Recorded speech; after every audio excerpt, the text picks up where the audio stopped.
খোদ শেখ হাসিনা যিনি পালিয়ে গেছেন, স্বৈরাচারী সরকার পালিয়ে গেছেন জনরোষে, এই যে গণহত্যা করেছেন, তিনি তার গণহত্যার রোষ থেকে বাঁচার জন্য, গণহত্যার একটা শাস্তি আছে, এই শাস্তি থেকে বাঁচার জন্য শেখ হাসিনা এখন অডিও ফোনে ফোনে দেশকে অশান্ত করার চেষ্টা করতে তার দলের লোকদেরকে বলছেন। তারা এই মন্দির টন্দির বিভিন্ন জায়গায় তারা হামলা করছে। বিএনপির কোনো লোকেরা এইগুলোর সাথে মোটেই জড়িত না।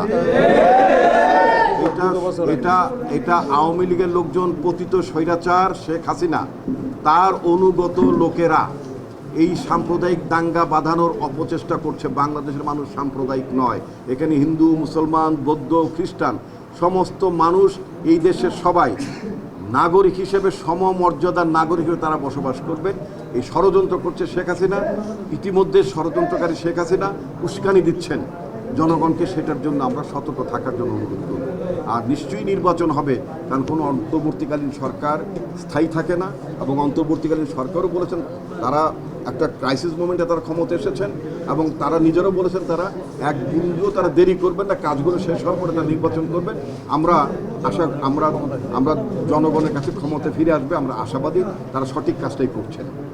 কোটি কোটি মানুষ, এই যে একটি সরকার ছিল, প্লিজ এই কথা বলে যাবেন, একটি সরকার ছিল এই দেশে, বিনা ভোটের সরকার, আপনারা তাকে ভোট দেননি।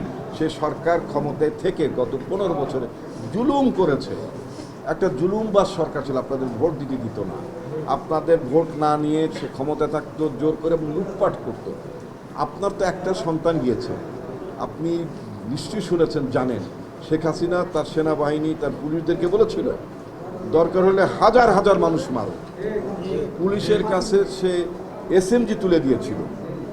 পুলিশের কাছে তো এসএমজি থাকার কথা না, কিছু এসএমজি তুলে দিয়েছিল যে মানুষ মারো, মানুষ মেরে ঠান্ডা করো, তারপর আমাকে ক্ষমতায় থাকতে হবে। কত বড় রক্ত পিপাসু, কত বড় ক্ষমতা লোভী এই মহিলা!